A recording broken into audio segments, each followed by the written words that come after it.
16 octobre 1861. Une missive de la plus haute importance arrive enfin à destination. Envoyée depuis Paris, elle a traversé la France jusqu'à Savonnet, près de Gênes en Italie. À 35 ans, le père Armand David l'a attendue toute sa vie. Il dévore les lignes écrites par Monsieur Étienne, superviseur général de son ordre, les Lazaristes, avec un grand sourire. Son rêve devient réalité. Il a été choisi, avec d'autres Lazaristes, pour une mission à l'autre bout du monde, construire un collège religieux à Pékin. Armand David sait déjà qu'il passera plus de temps dans les forêts impénétrables de Chine qu'à poser des briques, car la demande émane aussi de l'administrateur du Muséum d'histoire naturelle de Paris, le zoologiste Henry Milne Edwards, qui a besoin des missionnaires pour faire avancer la recherche scientifique française. Il répond avec enthousiasme à son supérieur. C'est seulement hier que j'ai eu la bonne lettre de monsieur, dans laquelle ce bien-aimé confrère m'écrit que vous avez la bonté de me proposer de faire partie de la colonie de missionnaires qui va partir pour fonder un collège à Pékin. J'accepte de tout cœur cette invitation pour une destination qui a été si longtemps le rêve de ma jeunesse. Si Armand David a choisi de consacrer sa vie à Dieu en entrant dans les ordres, il a une autre passion dévorante, les sciences naturelles. Depuis sa tendre enfance à Espelette, et encouragé par un père médecin, Armand se passionne pour les animaux, les insectes et les plantes qu'il étudie, collectionne et conserve précieusement. Lorsqu'il prononce ses vœux à Paris en novembre 1850, le jeune religieux de 24 ans rêve déjà d'ailleurs. Il intègre un collège de lazaristes près de Gênes, un ailleurs un peu trop proche pour lui, mais qui lui permet de s'adonner à sa passion pour les sciences naturelles qu'il enseigne à ses étudiants. La missive d'octobre 1861 est le point de départ d'une aventure extraordinaire sur les traces de la faune et de la flore de Chine, alors inconnue de l'Occident, et surtout de l'ours-chat, un animal considéré comme mythique. Il pose ses valises à Pékin à l'été 1862 et déjà ne tient plus en place. Tout en apprenant le mandarin, Armand David se lance dans ses premières expéditions autour de la ville et recueille ses premiers spécimens. Il use de diplomatie pour accéder à des endroits interdits aux Occidentaux. Derrière une muraille, il est le premier à observer un troupeau d'une centaine de rennes qui tiennent du cerf par les bois, de la vache par les pieds, du chameau par le cou et du mulet par la queue. Un animal étrange et totalement inconnu à Paris qui sera plus tard nommé en son honneur, le cerf du père David.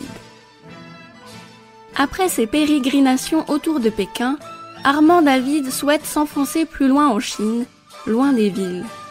Il veut voir les montagnes et les forêts primaires du Tibet, à l'est du pays. En mai 1868, il embarque son matériel de naturaliste et, avec ses accompagnateurs, part vers le Tibet. La route est périlleuse, à peine tracée entre les montagnes et les forêts. Pour se repérer, Armand David et sa suite longent le lit tortueux du fleuve bleu, le Yangtze. L'été est doux et ensoleillé, mais l'automne humide et boueux. Après 6 mois de marche compliquée dans la forêt, ils atteignent Chengdu, chef-lieu du Sichuan, début décembre, avant les premiers grands froids. Là-bas, il entend quelque chose qui pique sa curiosité de naturaliste. Monseigneur Pinchon, en poste dans la région, lui fait part d'une rumeur tenace. Les environs de Muping, une ville perdue dans les montagnes du Sichuan où il prêchait, sont le territoire d'un ours blanc qui ne ressemble à aucun autre. Il n'en fallait pas plus pour conduire Armand David un peu plus loin dans les montagnes. Il séjourne à Muping de mars à novembre 1869. La ville devient le point de départ de ses explorations à la recherche du mystérieux Ursidé. L'homme rencontre pour la première fois l'objet de ses convoitises sous la forme d'une peau tendue chez un riche propriétaire terrien le 11 mars 1869. En revenant de notre excursion, Nous sommes invités à nous reposer chez un certain Lee, le principal propriétaire de cette vallée, qui me régale de thé et de sucreries. Je vois chez ce païen une peau plate du fameux ours blanc et noir, qui me paraît assez grande. C'est une espèce très remarquable, et je me réjouis en entendant dire à mes chasseurs que j'obtiendrai certainement cet animal dans un court délai. Dès demain, me dit-on, les chasseurs vont se mettre en campagne pour tuer ce carnassier, qui paraît devoir constituer une nouveauté intéressante pour la science. Car si Armand David est un naturaliste, il est aussi passionné par la chasse. En Chine, il tuera de nombreux animaux pour enrichir sa collection personnelle et les tiroirs du Muséum d'histoire naturelle de Paris. Mais les chasseurs reviennent bredouilles. L'ours est rare et les montagnes sont impénétrables. C'est seulement après une expédition de 10 jours dans la forêt qu'ils reviennent avec un jeune ourson mort. Armand David écrit « Le jaune ours blanc, qu'ils me vendent fort cher, est tout blanc, à l'exception des 4 membres, des oreilles et du tour des yeux, qui sont d'un noir profond. Ces couleurs sont les mêmes que celles de la peau adulte que j'ai examinée l'autre jour chez le chasseur Lee.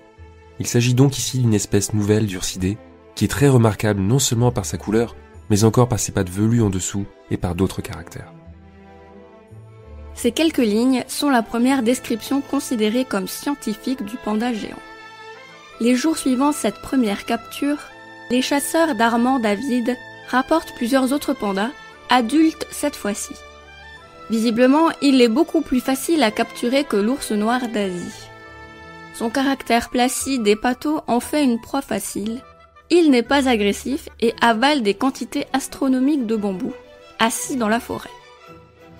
Armand David fait part de sa découverte à Henry Milne Edwards du Muséum d'histoire naturelle et demande à ce que l'ours soit nommé Ursus melanoleuceus, qui signifie l'ours noir et blanc. Après cette fantastique découverte, le religieux quitte Muping en novembre 1869. Durant son séjour, il a collecté 676 spécimens de plantes, 441 d'oiseaux et 145 de mammifères. Il rentre à Paris le 20 juin 1871 et s'inquiète de l'état de ces précieux spécimens. En effet, l'année d'avant, la guerre franco-allemande a éclaté et Paris est assiégé jusqu'en janvier 1871. Il est vite rassuré. J'eus la satisfaction d'apprendre que ni les 80 obus prussiens qui étaient tombés au jardin des plantes, ni le pétrole des communeux n'avaient fait un trop grand mal aux riches collections de notre établissement scientifique, et que, en particulier, les objets provenant de mes envois étaient tous sains et saufs. Armand David part encore 2 fois en Chine, avant de rentrer définitivement en France, en 1875. Il consacre la fin de sa vie à la création d'un cabinet d'histoire naturelle et à l'écriture d'un ouvrage richement illustré appelé Les oiseaux de Chine. Il s'éteint finalement en novembre 1900, à l'âge de 74 ans. On attribue au prêtre naturaliste la collecte de 2919 spécimens de plantes, 9569 d'insectes, d'arachnides et de crustacés, 1332 d'oiseaux et 595 de mammifères. Parmi les plus emblématiques, il y a le cerf du père David, le rhinopithèque de Roxelane, un singe caractérisé par sa tête bleue, et évidemment le panda géant. D'ailleurs, saviez-vous que les zoologistes se sont déchirés sur la taxonomie de cet ours pas comme les autres? Pour Armand David, c'était un ursidé, mais pour un de ses confrères, il est plus proche du panda roux et des ratons laveurs. Ainsi, pendant un temps, le panda a été classé avec le panda roux dans une branche à part de l'arbre du vivant. Mais aujourd'hui, les scientifiques le considèrent comme un ursidé. D'ailleurs, on a longtemps cru qu'il était carnivore alors que son régime alimentaire est composé de 99% de végétaux. Décidément, le panda ne rentre dans aucune case.